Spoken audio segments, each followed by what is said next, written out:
You are not exhausted because you do too much. You are exhausted because you have to choose too much. From the moment you wake up, your mind is already pulled into dozens, even hundreds of small decisions. Should you get up now or lie down for a few more minutes?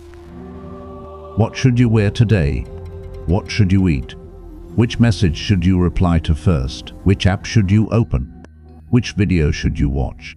What should you buy? What should you ignore? Should you say yes or no? Continue or stop? And the frightening part is that most of these decisions happen silently, quickly, and so subtly that you do not even realize they are quietly draining your life force. By the middle of the day, your mind feels heavy. By the end of the day, you no longer feel clear enough to think about what truly matters. Not because you are weak, not because you lack willpower, but because the human mind was never designed to live inside a storm of endless choices like the one we face today. We are living in a world where everything is designed to pull your attention away from yourself. Every notification is an invitation. Every advertisement is a suggestion. Every platform is a maze of choices. You are not simply living. You are constantly reacting. And when you remain in a reactive state for too long, the mind loses its natural clarity. Many people think their problem is poor time management. But the deeper truth is that they are living inside a mind that has become too crowded. They try to optimize their schedules, when what they really need is to clean their inner world. They search for new tools to get more done, when what might actually save them is doing far less, but doing it with intention. They want to control life, but the first thing that needs to be calmed is the chaos within. This is why mental minimalism is not just a lifestyle. It is a remedy. Not a remedy that makes you empty, cold, or detached from life, but a remedy that helps you remove what is unnecessary so that the essential part of you can breathe again. Mental minimalism does not mean thinking less in a mechanical way. It means refusing to let your mind be fragmented by things that do not deserve your energy. It is the art of distinguishing what is essential from what is merely fighting for your attention. It is the ability to say no to invisible excess. It is a form of self-restraint that is deep, beautiful, and powerful. In the spirit of Zen, self-restraint is not self-oppression. Self-restraint is seeing clearly what is disturbing the waters of your inner lake and then stopping yourself from throwing more stones into it. The human mind naturally has the ability to reflect truth clearly, but when it is constantly agitated by desire, anxiety, comparison, and unnecessary choices, it no longer reflects. It only trembles. Imagine your mind as a still lake. When the lake is calm, the sky appears clearly. But when the wind is strong and stones are thrown into it over and over again, every image becomes distorted. Modern life causes many people to solve problems by stirring the lake even more. They add more goals, more strategies, more content, more tools, more choices. But the lake does not become clear through accumulation. It becomes clear through stillness. That is the heart of mental minimalism. It is not about adding one more method to an already overloaded life. It is about removing what exhausts you before you even have the chance to live deeply. One of the greatest sources of modern exhaustion is the illusion that more choices mean more freedom. It sounds true on the surface, but real experience reveals the opposite. When there are too many choices, the mind does not feel free. It feels pressured. It fears choosing wrong. It regrets what it did not choose. It becomes scattered. It hesitates. It delays. And eventually it loses the ability to act with peace. Many people do not realize that they are not being destroyed by the rare major decisions in life. They are being worn down by countless small decisions repeated every single day. It is the seemingly harmless questions like, should I check my phone one more time? Should I reply right now? Should I buy one more thing? Should I open another tab? Should I watch another video? That erode their cognitive energy. Every small decision takes away a little more clarity, and when truly important moments arrive, they no longer have enough stillness left to see deeply. So if you want to reclaim your life energy, do not begin by trying to control everything. Begin by reducing the number of things that are allowed to enter your mind. You do not have to respond to every signal. You do not have to consider every possibility. You do not have to optimize every outcome. You do not have to join every debate, every trend, every opportunity, every invitation. There are many things in life that do not need to be decided through mental exhaustion. They simply need to be set down. This is where minimalism becomes a mental filter. It helps you see clearly that not everything matters equally. Some choices create real value. Others only pretend to be important while stealing your attention. If you do not consciously design your own filter, the world will design one for you, and the world's filter rarely serves your peace. It serves your distraction. A minimalist mind knows how to reserve its energy for what truly matters. It knows that breakfast does not need to become a strategic meeting. Your clothes do not need to become a test of identity every single day. Every incoming message does not need an immediate reaction. Not every thought that appears deserves to be nurtured. Not every emotion that rises needs to become an action. Not every opportunity needs to be taken. When you begin simplifying the low-risk areas of life, you preserve your clarity for the places that genuinely require wisdom. This is why peaceful people are not always those who have the least to do. They are simply people who do not waste energy on trivial things. They know how to turn many daily decisions into stable rhythms. They wear less complexity. They eat with less hesitation. They work with less disorder. They live by principles, not by temporary impulses. And this does not make life poorer. It makes life deeper. Because when you stop scattering yourself into too many things, you begin to be more fully present with what remains. A meal becomes more vivid. A conversation becomes more sincere. An hour of work becomes more focused.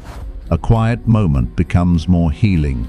And that is when you realize that true richness does not come from the number of experiences you collect, but from the depth of your presence within each one.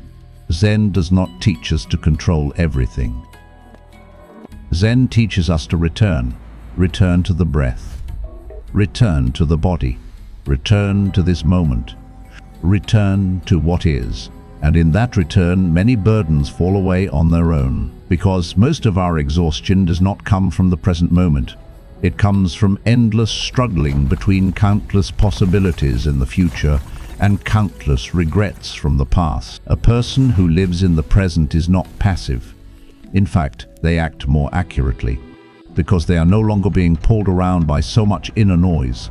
They see what needs to be done, and they do it. They see what does not need to be held, and they release it. They are not paralyzed by choice, because they no longer try to turn every choice into a test of self-worth. This is one of the greatest liberations that mental minimalism offers. It returns you to a life no longer ruled by the fear of choosing wrong. It helps you understand that peace does not lie in always making the perfect decision. Peace lies in keeping your inner world from being shattered every time a choice appears. You do not need a perfect life to have a clear mind. You only need to stop piling on what is unnecessary. From here, try looking back at your life with one very simple question. What is truly making me tired? Is it really the work? Or is it the fragmentation? Is it really responsibility? Or is it the number of things all demanding space inside my head at the same time? Am I truly lacking time? Or am I lacking inner spaciousness? Many people do not need more motivation. They need less noise. Many people do not need more inspiration. They need fewer unnecessary desires.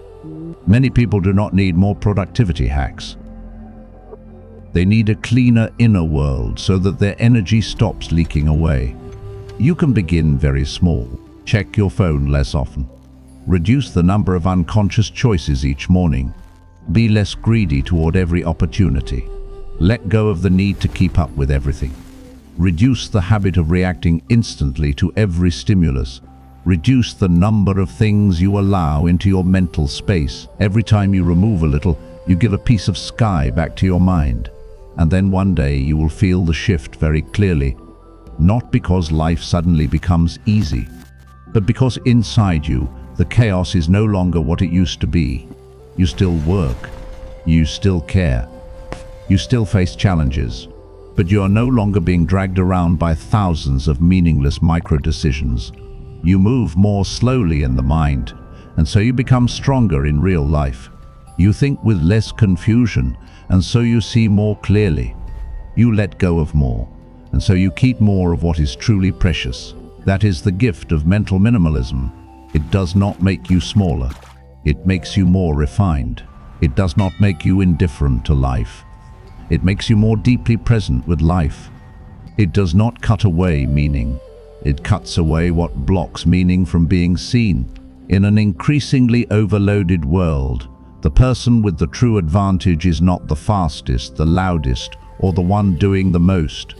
It is the one who can maintain inner clarity while everyone else is overstimulated. That person is not easily led, not easily manipulated, not easily swept away by collective waves. They understand how precious attention really is, and they do not spend it carelessly. Because in this age, attention is currency. But more deeply than that, attention is life itself. Wherever you place your attention, that is where your life is being built. If you constantly place it into chaos, you will live inside chaos. If you place it into what is essential, you will slowly become a person of depth, center, and peace. So perhaps it is time to stop asking how to do more and start asking how your mind can carry less. Perhaps it is time to stop endlessly rearranging the outside of life and begin clearing the inner space. Perhaps it is time to stop living as if every choice is urgent and learn instead to return to the profound simplicity of the present moment. Because when you know that enough is enough, the mind begins to breathe. When you stop demanding too much from each day, the heart begins to feel lighter. When you no longer try to hold every possibility, you finally become fully available for the path that is already right in front of you. And perhaps the healing you have been searching for all this time does not lie in controlling life more perfectly. Perhaps it lies in having the courage to remove what is no longer necessary. It lies in a mind that is less full, a pace of life that is less rushed, an inner world that is less fragmented, and a deeper presence with what already is. Before this video ends, remember this. You do not need to conquer every choice in order to have peace. You only need to stop giving power to the choices that do not deserve your mind. Life does not become clear when you grasp more. It becomes clear when you are awake enough to let more go. If today you feel tired, overwhelmed, or mentally torn apart by too many things to think about, then begin with just one thing. Choose less, hold less, want less, and return more deeply to yourself.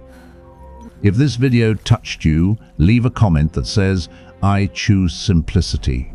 That sentence may become the first step toward reclaiming authority over your own mind. And if you want to continue exploring deep insights on Buddhism, Zen, inner peace, and the art of mindful living in a chaotic age, subscribe to the channel and turn on notifications so you do not miss the next video. Remember this, in a world full of noise, the strongest person is not the one who speaks the loudest. It is the one who can preserve a still lake within. And perhaps beginning today, you will stop living just to keep up with the world and begin living slowly enough to truly understand yourself.